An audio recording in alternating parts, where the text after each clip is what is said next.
Okay guys, just quick tutorial on basic suspension, trying to make it as realistic as possible on a Assetto.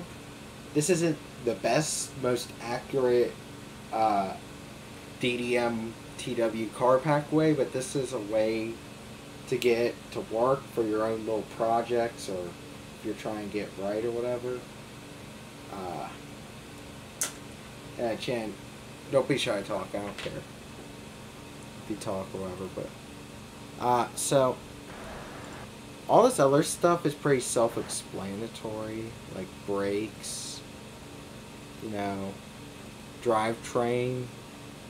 I mean, the only thing that I could see could be confusing people or even getting things inaccurate and stuff is engine and suspension. Which engine I'll have, hopefully I got a friend who's really good at engines. I might make a tutorial and I'll throw it up there and stuff. But my thing, I'm really good at suspension and getting it accurate and stuff. So what we want to do first is the first thing to tackle before we start touching values and stuff is we have to look at the suspension geometry. So please excuse model. This is for a friend. I decided to do suspension because I was trying to find something to do suspension for, and this needs done eventually. So just ignore model. But so pretty much, I usually hit align data, then I hit suspension. And this is the geometry. So the rear, we can see double wishbone setup, front's a strut, obviously. Very weird looking strut, that doesn't look good. So how do we know if this is accurate? Well, the way I found to best figure out if it's accurate or not is brake caliper and rotor changing tutorials for the car that you're making. So Toyota Celica, Supra, Caliper change tutorial. There's probably other ways. You could try find schematics and blueprints of the suspension, try to get the values 100% accurate, but I try to get them close just by looking at it for like little things like this, you know. So I don't want to show video for fear of copyright, but I'll show little, like, I'll pause at certain parts and point out highlights and highlight certain things you need to know. So of course you want to open your suspensions for the car, and this right here is the geometry. These values are right here. So the top one is a strut. So pretty much you want to play around with these values. The way suspension works in Assetto, with how it's like how to change and move, how it looks and stuff, is think of these as points. So the very bottom point here, that is this point right here. So if you change these values, it'll move. Like if I change this to positive, it's gonna move up. Negative, and same thing here. And if you change the numbers itself, like here, it's gonna go down, you know. Same thing with the top part, is if I change these values here, the top will move. So wishbone bottom front,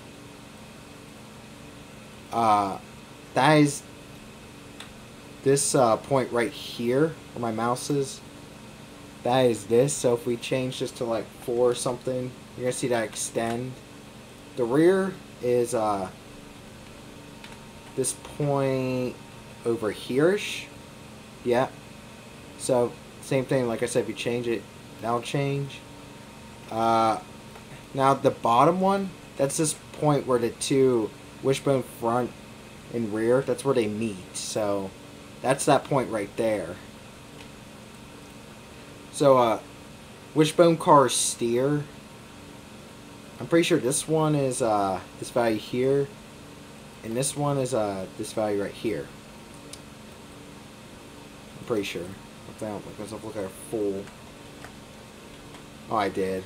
I got them mixed up. I get them a little mixed up. Then again, I usually don't mess with the steering too much, because if you mess it up too much or change it in weird ways, pretty much the force feedback will feel like crap. That's why a lot of like older mods and stuff, That's why sometimes the force feedback feels weird and stuff, is because they messed up the steer suspension. So, I'll show you several ways where if the force feedback is broken, the best thing to do is find a car that's similar, that where this this steering thing, this steering on the force feedback is feels alright. And you just kind of copy the values and just paste them there for now. And then I can show you how to move it around and stuff. But it's pretty much playing around with suspension.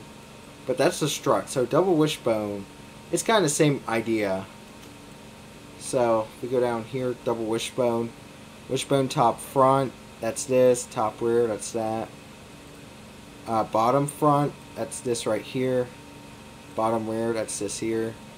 Wishbone top, that's the middle part. Wishbone bottom, that's that. And the steering's the same. Though the steering in the rear doesn't matter too much. So usually you don't even have to touch it. Unless it has some weird rear wheel steering. That doesn't even... It doesn't even use that. I'm pretty sure it just uses the toe itself. But usually don't touch that. Just leave it. The only steering you have to worry about is this one. Get the force feedback feeling right and the steering ratio right, blah blah blah. So after looking at that, let's look at this rear brake caliper tutorial. So this might take some trial and error trying to find good glances at what the suspension looks like, but usually you'll eventually be able to find something. So I'm not seeing anything too good here. I'm gonna look up rotor change tutorial.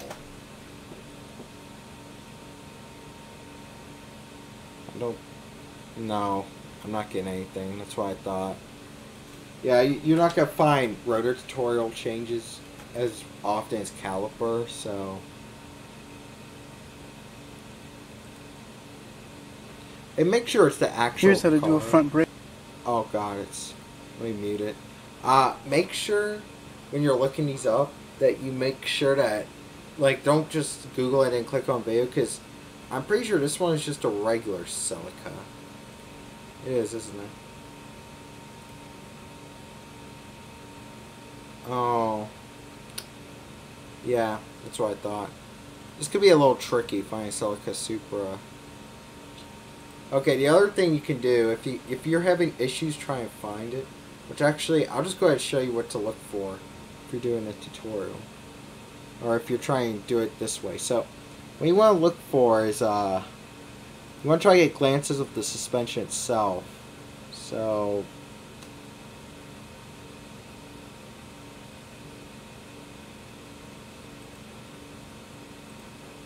it's kind of hard to see, but you could see a little bit right there. You can see one of the, this right here, that's one of the wishbone, whatchamacallit, wishbone front or something. So, if we get that on the other side, I don't know if we will or not. Yeah, probably not. Jerk. But pretty much, you sit there and look at it and try to replicate with the geometry. So, obviously, this one I have to go... If we're trying to replicate this geometry, this one... it's hard to tell. This one's not good base or whatever. So, this one would have to probably go straight out. And I think this one would go this way, kind of-ish. But, we're not trying to replicate that, but that's one way to do it. So the other way to do it is you want to look for blueprints or some kind of something like that. So Toyota Celica Supra. Let's see, suspension. You can try it. Sometimes you can find the suspension on eBay, and you can try to replicate. You'll find the whole rear or something. But okay, we're getting some good images. Okay. Sometimes you hit gold mines like this. If you find something like this, you're super lucky. Or also this. Yeah, that's pretty lucky. Find stuff like that. Yeah, look at that. You can replicate almost perfectly. So usually that's one way to do it. The other way is sometimes you find these little schematics here. They'll also kind of show you how to put stuff together. I don't find those too awful helpful, honestly. Like I said, I want to see it actually. Like if we look here, it's on eBay. This is the rear suspension, so we could get a good look at it. Yeah, it's kind of similar to the FC rear suspension by the looks of it. So that shouldn't be too hard to do. And then, so we want to look up front suspension. So that's a good picture. We can replicate using this image here. So find a front suspension. I do believe this is the front. It's a good image for the bottom part, but I kind of want to see if there's any other images I get. Just because. Oh wait, here it is. I think this is it. No, it's Mark IV Supra. That's why you gotta be careful when you look this stuff up, because you don't want to get the wrong car that you're trying to replicate. So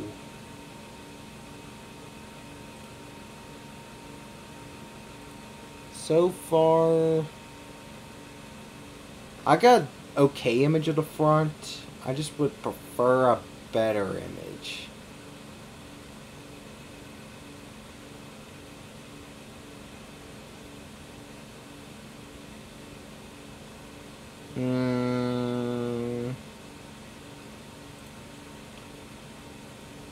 Okay, this could be a little tricky. This is a Mark III. That's the rear. There's a lot of pictures of the rear because the rear is special. Yeah, that's the only image we got, I think. See, that's the rear again. That's the only front image we got. Which, actually, looking at it, the front seems decently accurate because I can't tell. That's the thing. That thing sucks about. That's why for some mods like DDM cars, like sometimes they take months to do because they're trying to get as accurate as possible. And this is kind of like the quick way to do it, but even this can take time. This is a Celica GT4. Okay, this is pretty much all we got to work with, which isn't bad. If it wasn't for this image, we'd be in a lot of pain right now trying to find a good image. So let me do that. So first thing we're going to do is try to replicate the front, which shouldn't be too hard. I'm going to do some fixing up on it, of course. Okay, so here's what I want to do.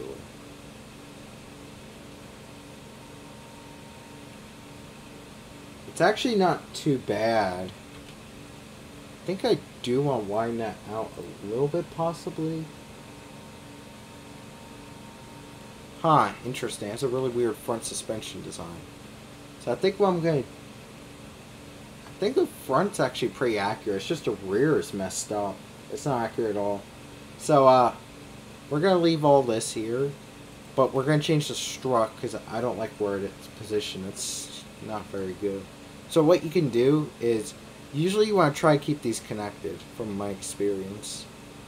There might be some weird instances where you don't want them connected, but a lot of times I just keep them connected. So what you want to do is copy the value of this point here. So this would be wishbone tire bottom. Just copy these three values here and paste it on strut tire. And then save, and there you go.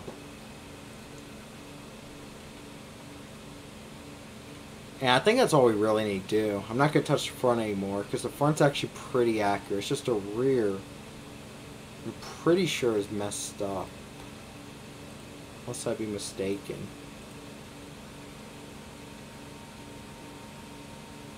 Maybe not.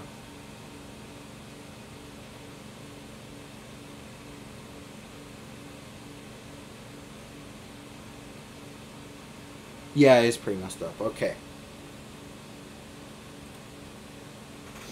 So here's what we can do. We're going to try replicate this rear suspension. So they actually got the bottom part right, just the top part I'm pretty sure is inaccurate. Which we could double check it by trying to find pictures of the suspension. It may actually be accurate where we don't have to touch it. I just want to double check it. That's the thing, you want to double check everything and make sure that, you know, it's accurate, because I think it's like the FC, but I don't know for sure, so might as well check it and make sure.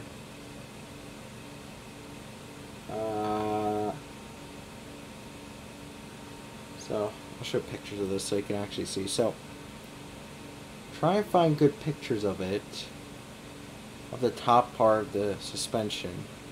So far we're not doing too hot because everything's Mark 3 or Mark 4. I think it's the same one as that one right there. Yeah, it is. We only got that picture there for the rear.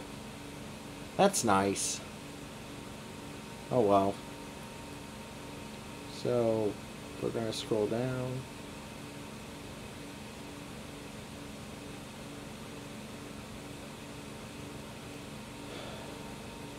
What is this?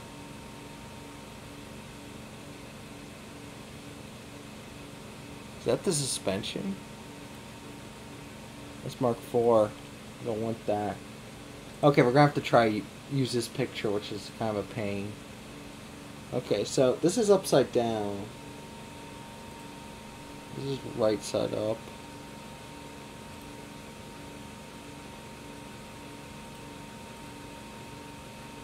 I don't like the way it looks.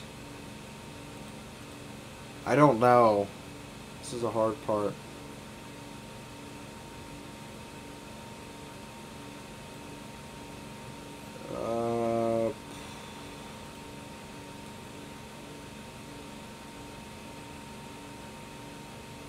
I'm gonna pause it right now, just while I try to look for an accurate image. Sometimes you might have to do hours of research to try to find the perfect image and stuff. Maybe even ask around forums, or try to find somebody who actually owns the car to take a lot of really good pictures to replicate it. This right here is probably the hardest part, like trying to do the suspension geometry. But once you get down, it's super nice. Like if you get close to real life, you can make some really nice, realistic feeling suspension, which is way better. And anyone who's making a mod should do this. Like, don't copy and paste suspension. I hate when people do that. I hate it so much. Just make your own accurate suspension. Make it realistic. That's what Assetto is about. But I'm going to keep looking, and hopefully I'll find an image and I'll be back. Okay? Stay tuned. Okay, so I'm back. I am a little bit angry now because I walked away to get a drink and came back, and OBS decided to mute my mic. And I didn't even notice it till I got pretty far along explaining stuff. So I'll do my best to say kind of what I did. So the rear, I aligned the rear suspension kind of like this, like it is in real life. So if we open this, it's very similar. It has a very similar FC suspension design. So I kind of tried to mimic it like this kind of geometry, moving these values around. I explained it earlier, I'm pretty sure. So once you get your suspension geometry, the first thing you want to do is the center of gravity, which I googled earlier and found this random. Well, first I found this forum post where this random guy said 5248. But you have to ask yourself, do you want to trust some random guy on a forum for your realistic car you're trying to make?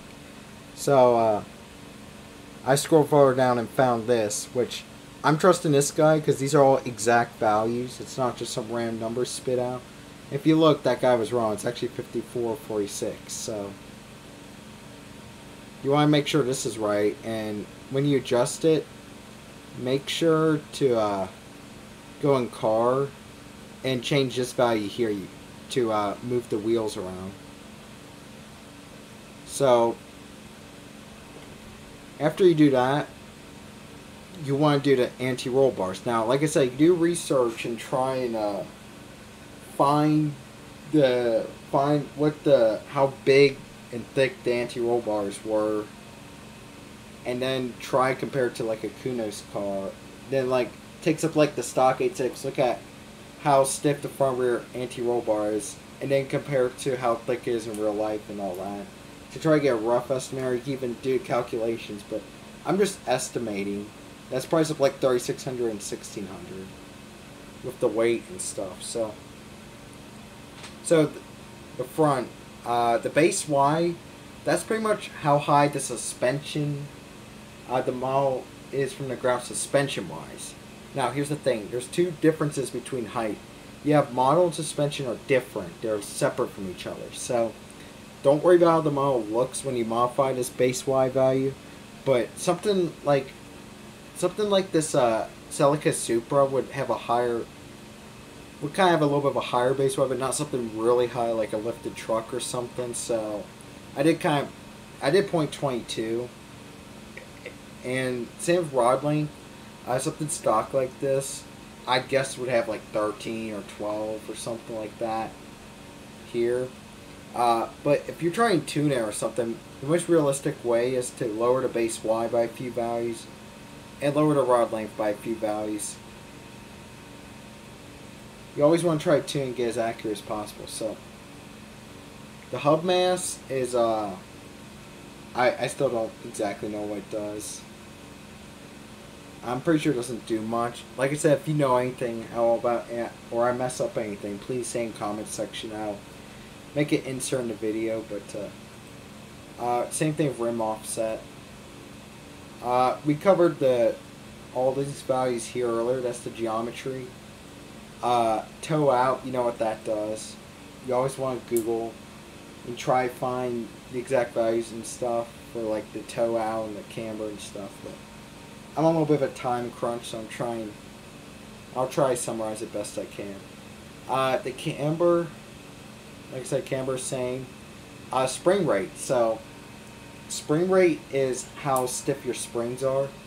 So something like the 86 tune, I'm pretty sure the spring rate's really high. It's like 70, 80,000.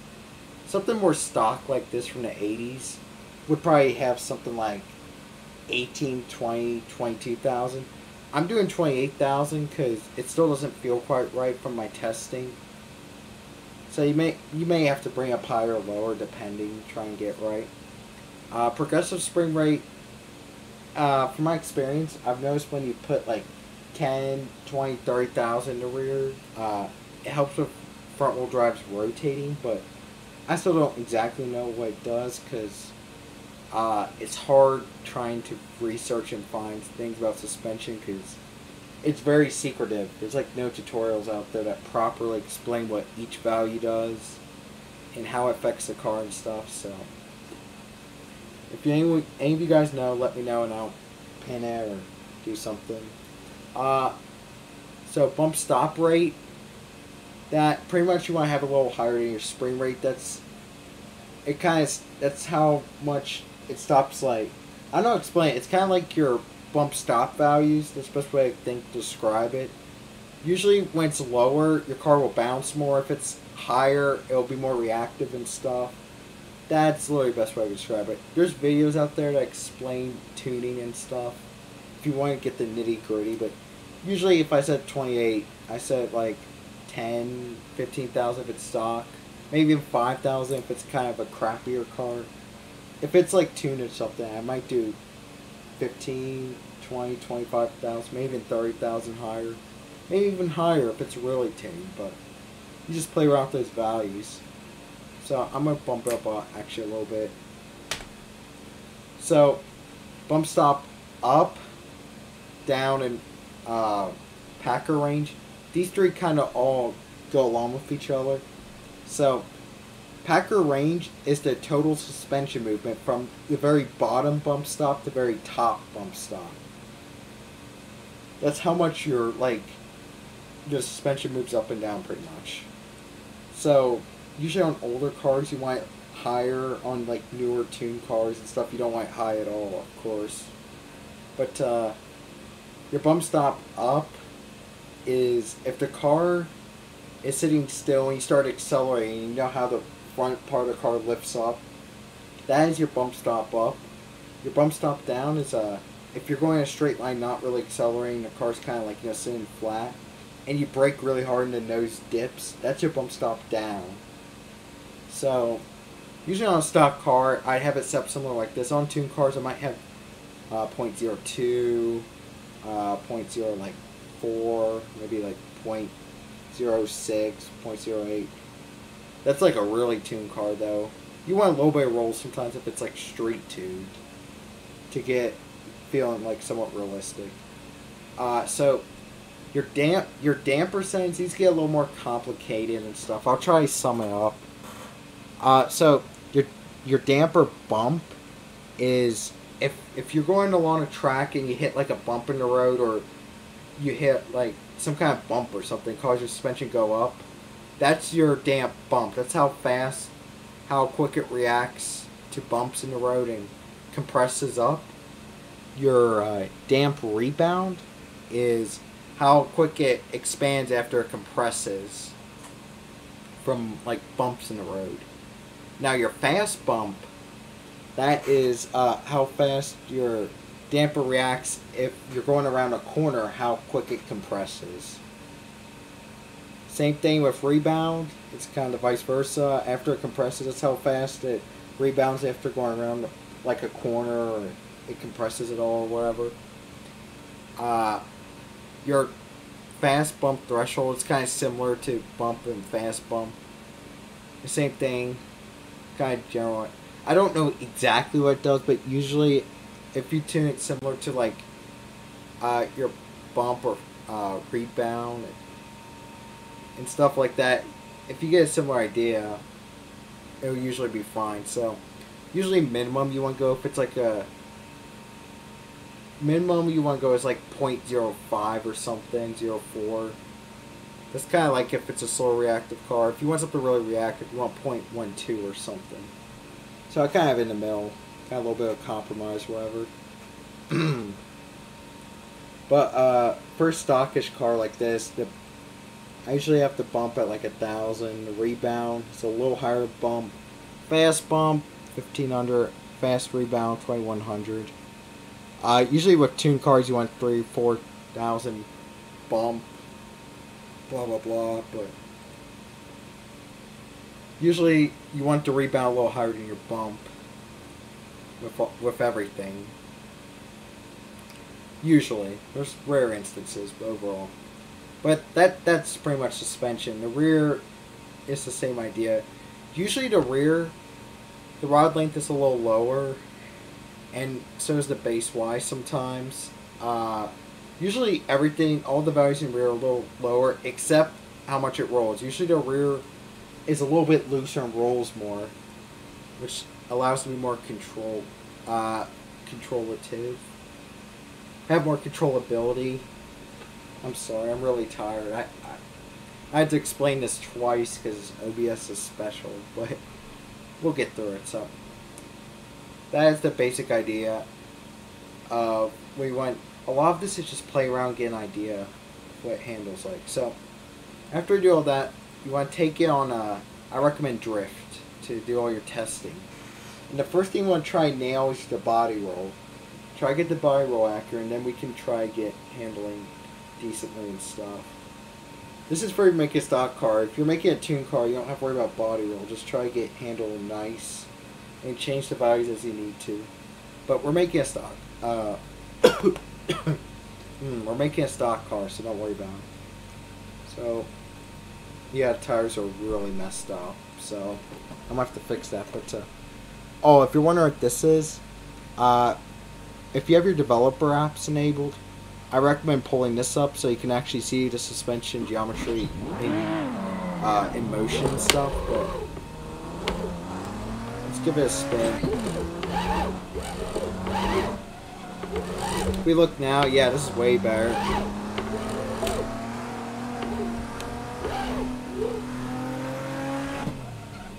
We look here. Yeah, it seems to be bi-rolling, moving realistically. Might be bi-rolling maybe a little too much, which we can fix that. But it's very close, so we can kind of give it a little bit of a test now. See how it handles. It has no power. Which there'll eventually be an engine tutorial on this channel. So, just kind of give it a little bit of a drive and feel like it does. So,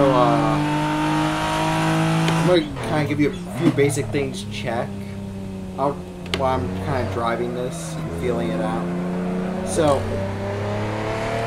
if you notice the car is understeering too much, that could be a few different things. It could be, you can always do simple things like camber and stuff, but sometimes the anti-roll bar could either be too low or too high. A lot of times it's too high where it's so stiff that it creates understeer instead of letting the car roll and rotate around the corner. So one thing you can do, try is lower the anti-roll bar in the front if you're getting understeer issues.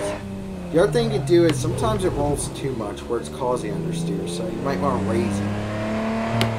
It depends. You usually have to look at the car. If the car doesn't seem to be rolling enough, you usually want to try and lower the ARB. If it looks like it's rolling too much, like it's firing like crazy, that's causing understeer, skipping stuff, you want to raise it some. But that's understeer for the front. The other thing you could change is the packer range if it rolls too much and stuff. All that kind of already said. The rod length too, you might want to lower.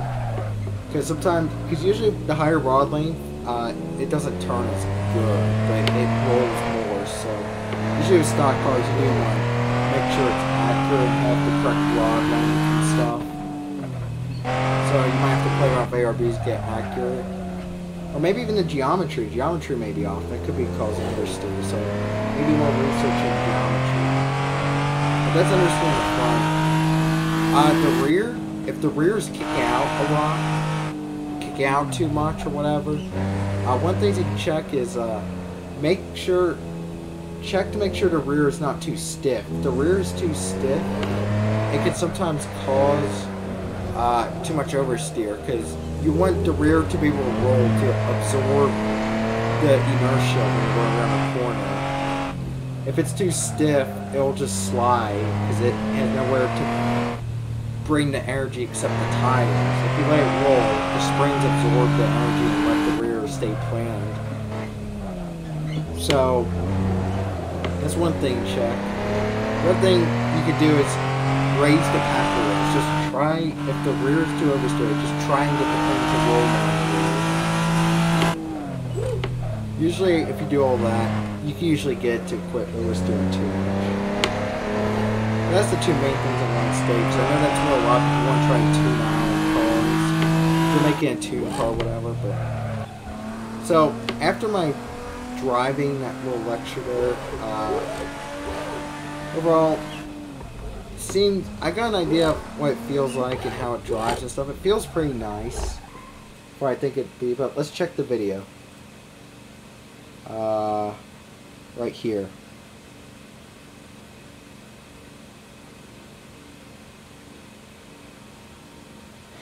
So it does roll quite a bit, but I don't think it rolls that much. So here's what we're going to do. We're gonna let the packer range. We're gonna lower packer range. We're gonna try lowering this again. Even lower this some.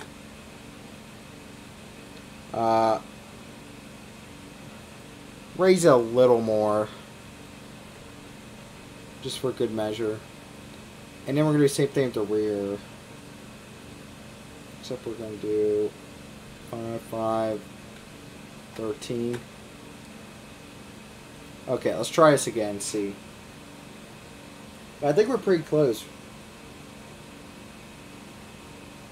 Like I said, if you have any issues and stuff, please leave a comment or even join the Team 935 Discord and ask your question. A lot of times, there's a friend of mine who's really awesome. He usually answers a lot of questions, but if we don't get around to you, feel free to say the question again if it's been like a few days and no one said anything to you, because a lot of people do ask questions in there. A lot more than I thought there was going to be, so it's kind of hard to keep track. But usually, my friend will usually answer the questions, but if it's a suspension question, I'll try to answer, because my friend, he's better, he's really got model stuff, a lot better than me. But I'm usually better at suspensions. So. Yeah, I think it's accurate.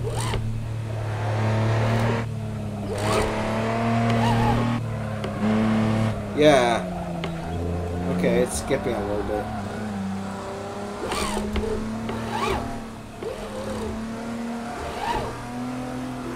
If it's skipping like that, one of the main culprits could be the bump values. Yeah. This is why I'm doing this all with you, so I can show you all the different tune aspects. So, we might need to raise these up a little bit. So, we're going to go 14, then maybe 21, maybe 15, 19, 26. We're going to do the same thing with the rear. 12, 16, 15, 21. Okay.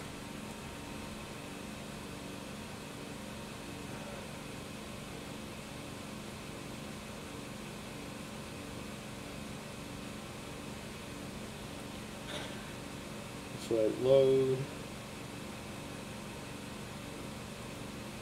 There we go. Let's see. Is this better? Sometimes you make mistakes when you're tuning. You might have to go back and correct things you did. It's all good. Like, I don't think the front roll's enough now. I went a little too aggressive on tuning the front, so we're gonna do 7, 7, 14. We'll try that. I might even have to make the front roll even more. Just kind of look at the design of it, and keep in mind when you look at videos of the corner and stuff, you have to keep in mind how hard is he pushing. Look at it. Is he going like 60%, 70%, or is he going like full 100%? Tires squealing and stuff. You have to keep all that in mind. If he's not going full 100%, then you should probably try corner like he did and see if it looks familiar. Yeah, this is really bad. Oh, that was a fail. It's all good. It's all playing around with numbers and trying to get accurate.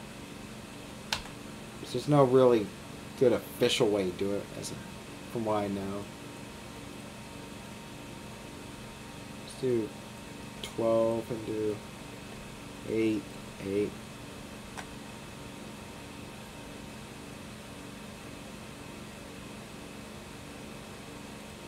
Let's try that. Let's see what that does.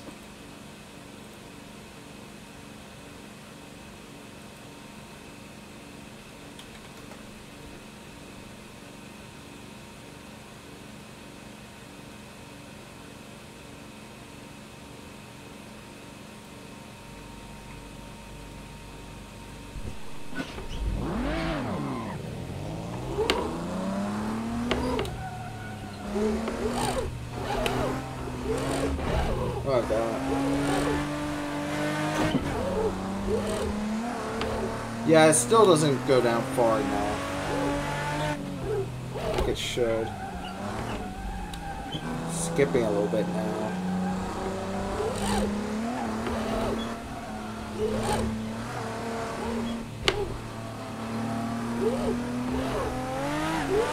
See? It's skipping a lot, so culprit could be bump values, or it could be that it doesn't roll enough. Or it could be the RB, maybe it might be a little too high, so we're going to tone it down a little bit. We're going to do that, and then we're going to really crank up these bump values and see what happens. 21, 27, 26. Let's do 25. 32. I did the rear. 19. 24. 21. 26.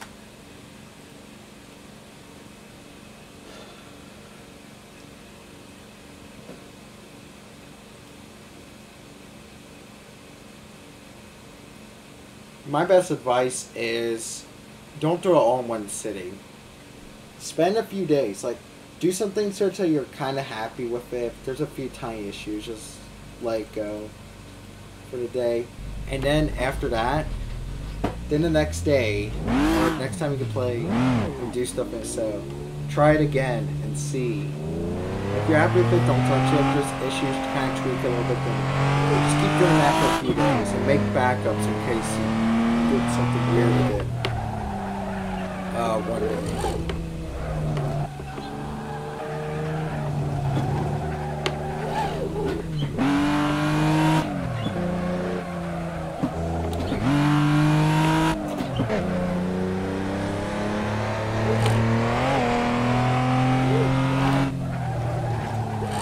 Yeah, it still rolls and bounces it. It's not supposed to do that.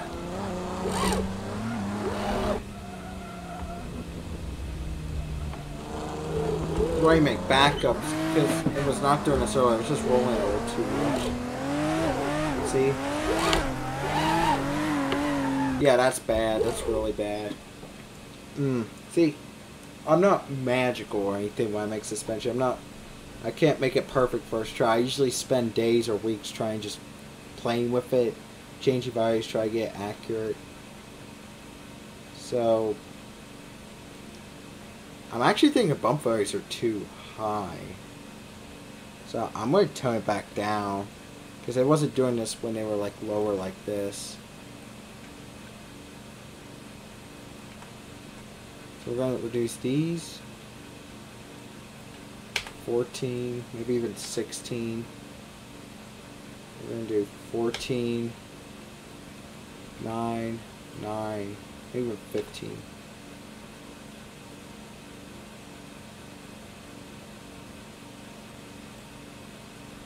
Two, 19,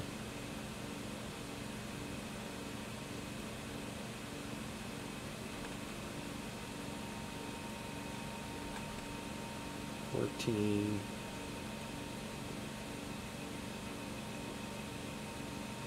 15.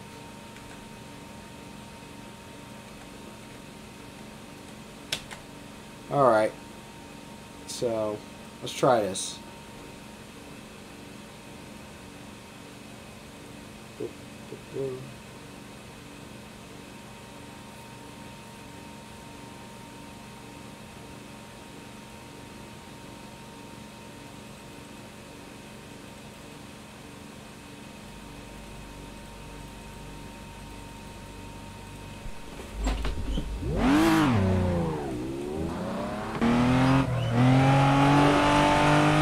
It's already turning way better. Rotating. I think we fixed it. Sometimes bump values and stuff, you don't want them faster or you don't want less roll because they can cause weird things like that before. It's actually fine now. It does a little bit. It's very smooth and transitioning. It looks like a stock Seneca. Let's turn the suspension off because I don't think we need to look at it.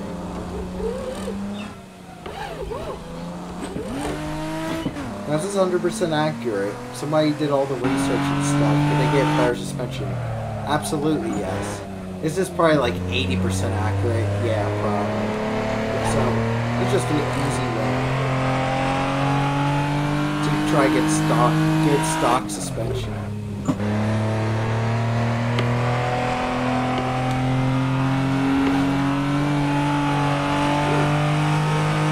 Yeah, this feels nice.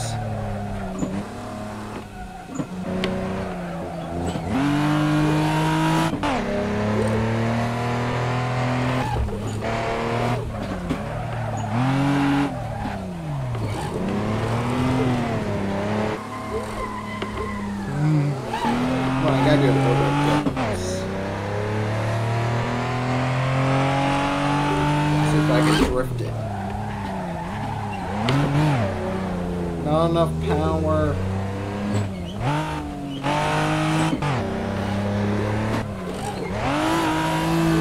Oh, almost. And you gotta play around, see if it does anything weird. Let's get up to speed. Let's get maybe quick. Seems like a stock super. Feels like one.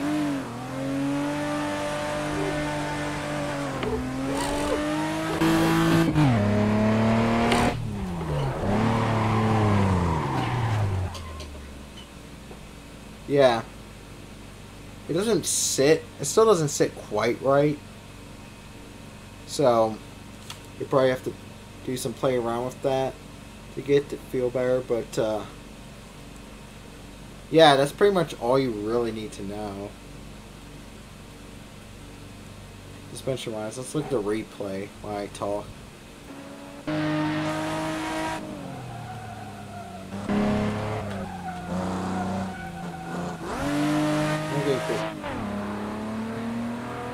Yeah, you kind of see the suspension action stuff, but you saw how quick that was. I mean, that was probably like an hour's work, maybe an hour and a half.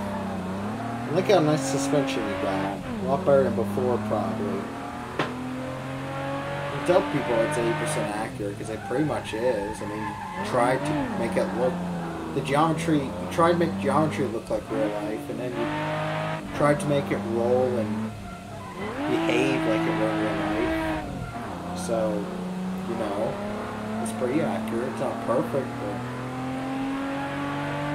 yeah, but the same concept of tuning. You don't have to worry about the roll and stuff as much. You just have to just focus on how it feels and stuff.